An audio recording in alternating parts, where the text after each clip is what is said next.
Hey guys, how is it going? Mario here. Chelsea recorded a 3-1 win over Real Sociedad in what was our final preseason game and the last test before the Premier League season begins, which is now just around the corner. In this video, I'll be reviewing the game. I'll take a look at the amount of minutes each player got and what it could mean for their start of the season, as well as I'll be giving you my top 3 Chelsea performers for the game. And finally, I'll take a look at Chelsea outgoing, which has now been officially confirmed.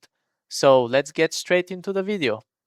Now let's begin with the starting formation for the game, and we once again lined up in a 3-4-3 formation, which I expect to continue going into the season and for the foreseeable future.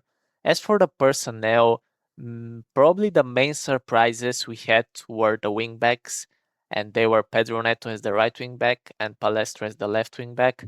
Now Pedro Neto played quite well, so I'm assuming he will also start the season if he doesn't get sold. Of course, there are some rumors going around Pedro Neto at the moment, but I thought he did quite well in this wingback role again.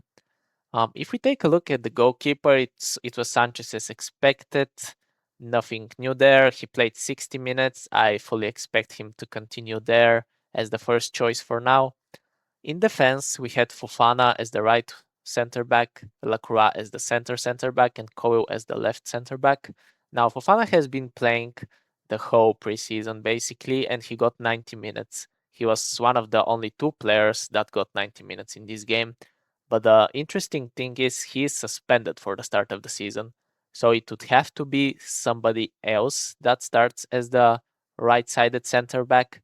It could probably be Lacroix, Cowell, and then maybe Hato or Achimpong, Lacroix, and Cowell. But that's a topic that we'll talk about when it comes to the Fulham preview, of course. Lacroix started as a as the central center back, sorry, which was also to be expected. He played 60 minutes. That was his first 60 minutes in preseason. Of course, he had the deep run with France during the World Cup, so he's just now back from his vacation. And in Crystal Palace, when they used to play a three at the back formation, he was also the center back. So I expect this to be his main position when it comes to the team. And Cowell started as the left center back. He is back from an injury and he looked pretty fit, so that's some positive news. In midfield, we saw James and Caicedo. Now, James played 60 minutes, and after that, it was Enzo who came on. It was interesting when Enzo came on. It was a mixed reception. Some of the fans were booing him, the other half were chanting the Enzo Fernandez song. So it's interesting how things will develop, but I thought James played really well in midfield. So I'm expecting him to continue there, but Enzo is not a player that you can keep on the bench if he stays. But let's see how things settle down with Enzo and all these transfer speculations. Up front, we had Palmer, João Pedro, and Rogers, as I think most people expected. Now, Rodgers got 60 minutes. He's one of those players that is just back from the World Cup, post World Cup holidays, whatever. So it was his first 60 minutes of preseason. Palmer got 75 and then João Pedro got 90. So it was basically just João Pedro and Fofana, which got 90 minutes. Now, as I said, Fofana is suspended, and this probably means João Pedro is the only completely nailed player to start Fulham. Fingers crossed there are no injuries or nothing like this, because we'll need this man this season. When it comes to the game itself, I thought Chelsea were the better team for the first 10 to 15 minutes. We had the majority of the possession and we were controlling the game, and it all culminated around 10 minutes into the game when Morgan Rogers opened the scoring after João Pedro met a cross from Pedro Neto from his kind of favorite position just outside of the box. So João Pedro had an attempt on goal, but their goalkeeper saved it, but really couldn't take a hold of the ball. So it ended up in Morgan Rogers, who basically scored a tap in, one of the easiest goals he'll ever score during his career. So Chelsea had the lead just after 10 minutes of gameplay. There was no code celebration. I was looking forward to it, but hopefully Rogers and Palmer are saving us a lot of code celebrations for the for when the real season begins. But anyways, let's continue. After that goal, I thought Sociedad were the better team, probably for the rest of the first half. There were two, even three big attempts that they had on the goal, so the result could have easily been 3-1 to Sociedad. But Rob Sanchez made two big saves, especially the first one. It was an insane reaction to deny the Sociedad player. So yeah, big props to Big Rob.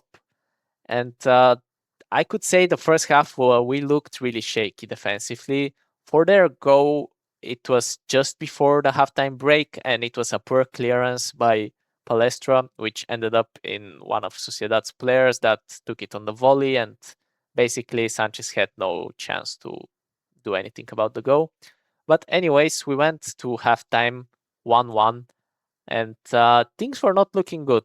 I thought Sociedad were definitely the better team in the first half, but I don't know what Alonso said to the players during the halftime break, because just 2-3 minutes after the second half started, it was João Pedro who made the score 2-1. It was actually another cross that he met. It was this time from Reece James, and it was the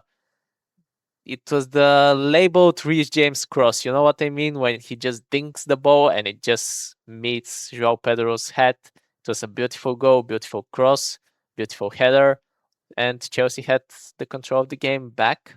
Now, around the 60th minute mark, as I said, there were some changes. All the players that just returned from their World Cup holidays and Rob Sanchez were changed. So it was Rogers, James, and Lacroix that came off, and Sanchez, of course, as well.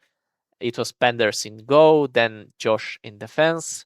It was Wesley Fofana who played centrally after Josh came in and played on the right.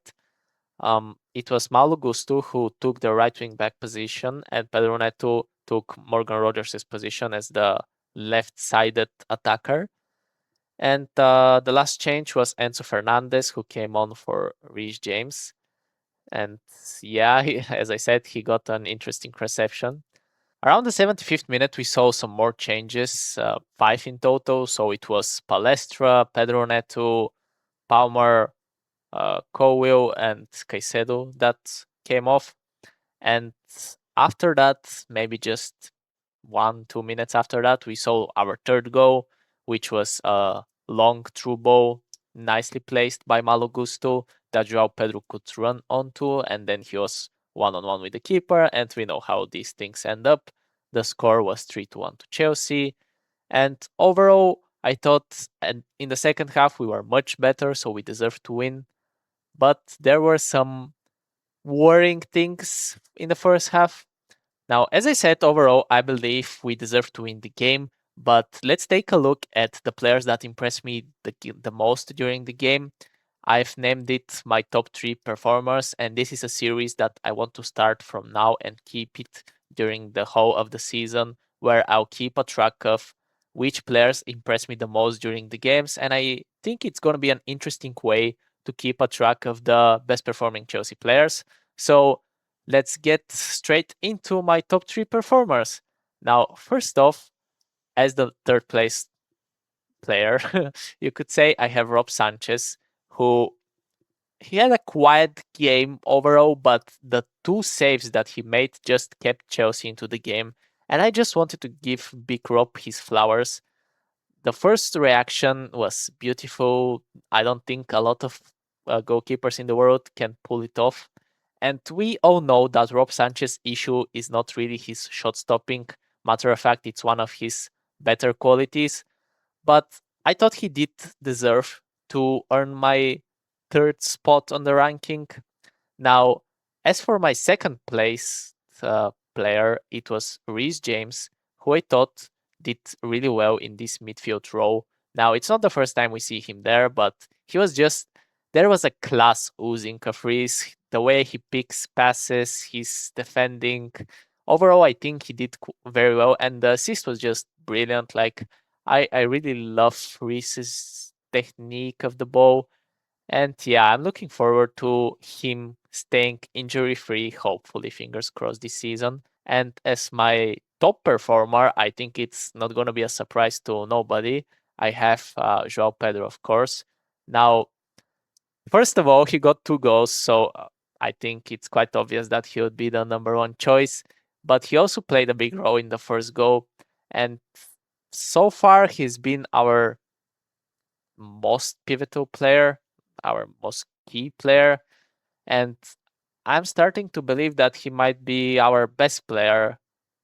I know Cole Palmer, Moises Caicedo Ruiz, they are all good players, but João Pedro has just been doing it now for quite a long time. So I don't know, guys. Maybe we just need to start calling João Pedro our best player.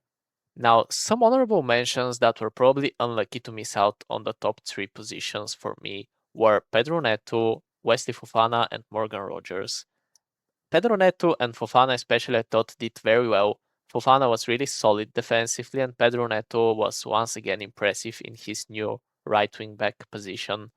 Morgan Rogers got his goal, but overall I thought he looked a bit sluggish, not up to it. Now this is his first appearance after his holiday, so I expect this to get better once he gets more minutes. Overall, these were the players that impressed me the most during the game. Now, please leave a comment down below with what you think about my new idea and also which were the top 3 players that impressed you the most during the game. And let's continue with the video where the last topic that I wanted to touch on was that the Stan Satpaev will be joining Burnley on a season-long loan. Now, he has been officially confirmed as a Chelsea signing, and his contract is until 2033, so 7 years. Um, Overall, the loan move I think is quite good. We know Championship is quite a physical league, so it would be a good welcome to English football for the Stan. And he'll be playing as the striker. Now they have a lot of strikers, so it'd be interesting if he starts right away or if he'll be on the bench. But anyways, Burnley is one of the better teams in the Championship. We know they're a bit of an elevator team going up and down, up and down. So if he plays a lot, he should get a lot of opportunities to score. So I'm looking forward to seeing how he does on this loan because I have high hopes for Satpaev for the future. Now, if you managed to get this far, guys, please leave a like for the video. Subscribe if you're new around here. The new season starts in just 5 days, so there will be a lot more content coming up your way. And I'm excited to follow Chelsea's new adventure, new project with Xabi Alonso with you guys and sharing my thoughts and feelings regarding our favorite club. Remember to keep the blue flag flying high, and I'll see you in the next video.